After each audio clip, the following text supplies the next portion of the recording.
Everybody, welcome to my kitchen. It's Teresa. This is Power Ridge Homestead. Today I'm going to be making a chickpea salad with some of the tzatziki sauce that I made yesterday. I'll link the other video in the description. And this is such an easy recipe, and it's a great way to use up the old tzatziki sauce. So what I've got here, I've actually got some chickpeas that I canned myself.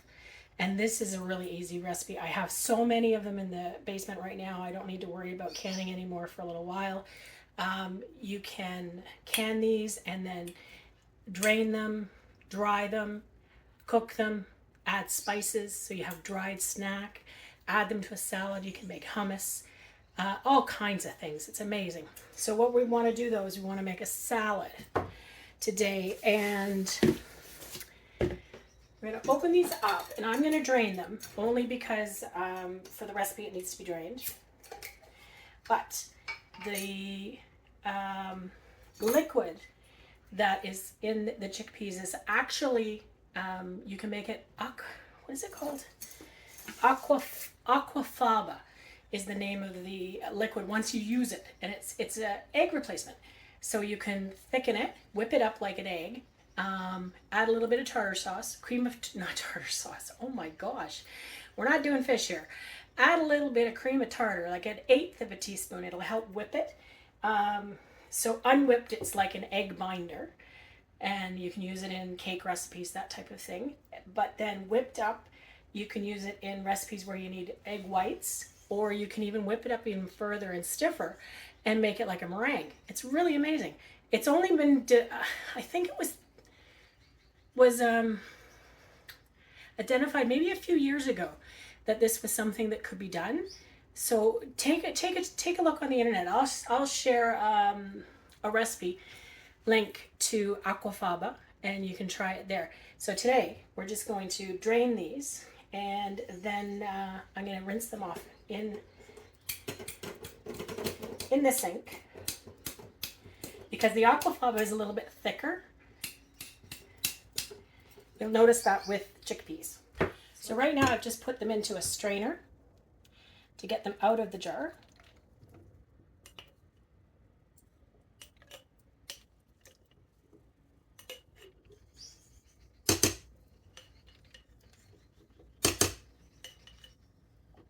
Now there's not as much liquid in this style as there is in the canned from the grocery store. So I'm just going to take these and rinse them, and I'll be right back.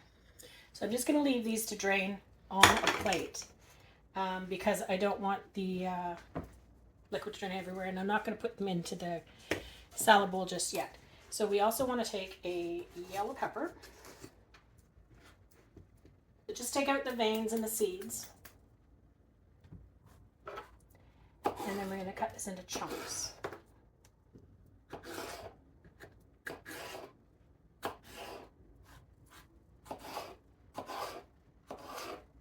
So about like that. Okay. So now we want to add this to our salad bowl.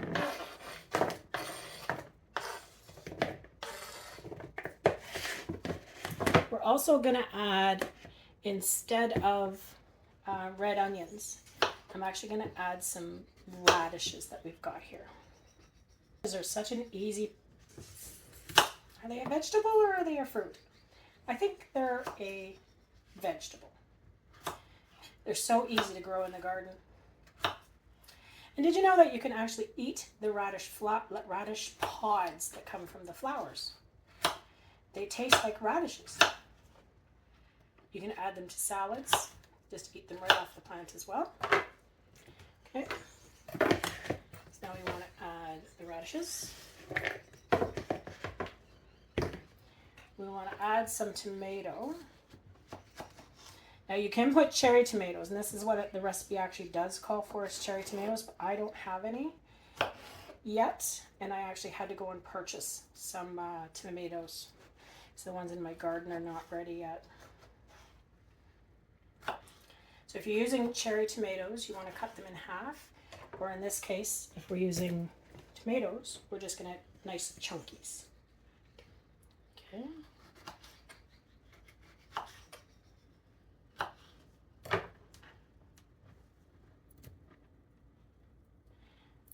Just rinse off this cutting board. And then we just want to add some English cucumber. We're going to add maybe about, I don't know, how long is that? We're going to again leave the skin on for some color. Doesn't that color look great? All the reds, greens, yellows on the bottom. Okay, we'll add the chickpeas. They've drained a little bit.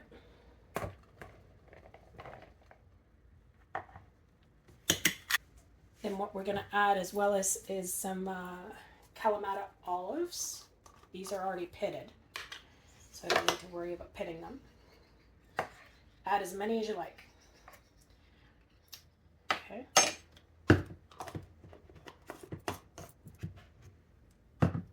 So you can cut these in half, either lengthways or cross-cut.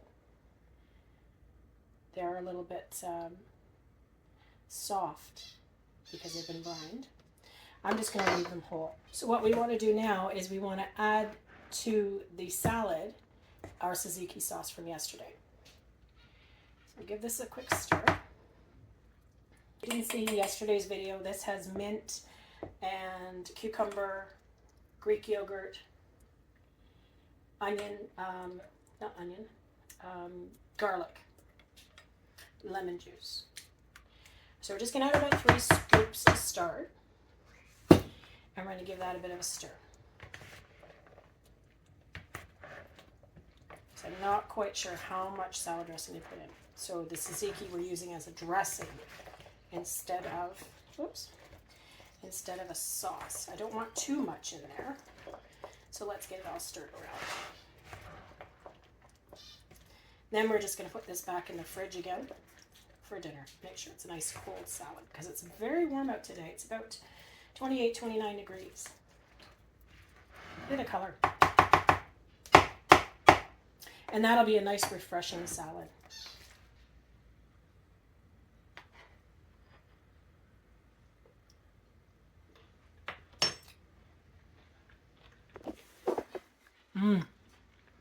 That was very fresh. It's good with the mint. Yeah, it needs to be chilled. So we'll leave it in the fridge and we'll get on with our next project, which is all those little tiny garlic cloves that we got. We harvested a few weeks ago. They've all dried now. I'm going to actually open them up and I'm going to put them in olive oil for storage. So we'll just give me a minute to put all this away, clean up the kitchen, and we'll be right back. Hey folks, I'm back. So this is the garlic that I got from the garden a little while ago. Some of them, yeah, not so bad. Some of them, pretty tiny. I won't buy this brand again. It was just too small for us, but it will do good to put in jars with olive oil. So what I'm going to do is I'm going to take these all apart, take all the paper off, clean them up, and then I'll put them in a jar. And this is a great way to use up lids, your flat lids, if you've already gone and done some canning and you don't want to reuse it again for canning. For dry ingredients, you can use it also for stuff like this. So this is just going to sit on the counter for a little while, and then I'll put it in the fridge. Another thing that you can do with these garlic, this type of garlic, is put it in the jar and then cover it with honey. And you can actually ferment it with the honey then. What you need to do, and what you need to make sure you do, is when you're fermenting is you're going to have to burp the jar every now and then. So fill it up so the garlic is covered. Put on the lid, and then you just leave it on your counter in a dark spot. Every day, go in and burp it because it is fermenting.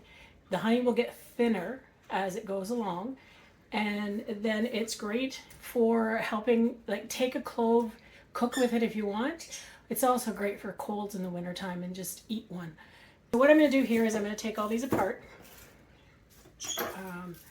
We've got some, I'm just going to make a mess here with all of the extra. So what we need to do is we need to get all these cloves out. So I'm going to pull these apart, and then you can see all of the cloves in there. I'm going to get all the paper off, get them down to the whites, and then we'll put them in the jar. And you can watch. I'm going to put it on fast forward. We'll take off the bottom, take off the tops, put these aside. The name of these garlic, I'm not sure what they were called, I can't remember. But I do have it in my old photos when I was planting my garden this year, because I wanted to make sure I knew what I was planting. Extra can go in the compost as well. Don't forget to compost. I don't recall these ones ever getting any escapes either. Now they are hard-neck garlic. I did make sure I ordered only hard-neck garlic this year. I've never grown soft-neck garlic. So, cut off the bottoms. Cut off the tops. There we go, we've got some garlic. Perfect. So let me clean up. Peel all the skin off. Down to the right to the whites, into the jar. Hi folks. So I've got them all cut into cloves.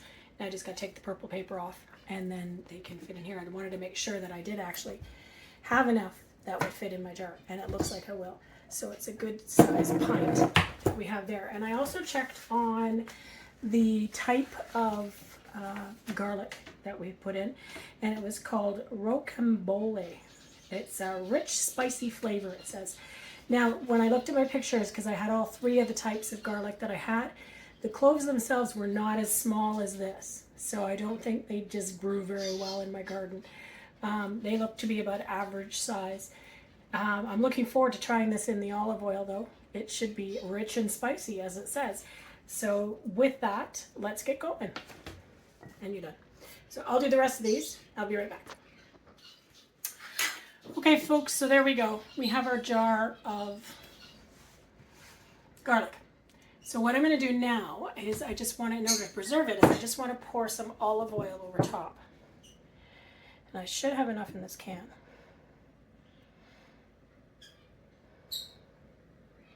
This is just regular cooking olive oil. It's not light or anything special for salad dressings, that type of thing. Perfect. So what we want to do, just want to put the lid on. Give it a bit tight. And there we go. Olive oil, garlic preserved. You can use this as garlic flavored oil and let the garlic infuse into the oil itself for a little bit, and then it'll have the garlic flavor. These stay in the fridge for the longest time. The olive oil itself will harden in the fridge, but it keeps longer in the fridge, I find. So this itself, when you're done and you want to use the garlic, you can mince it, you can fry it, you can do whatever you want with it, just like you would a regular clove. It's just now it's got preserved in oil instead. We'll talk to you soon, and thanks for watching. Don't forget, like and subscribe.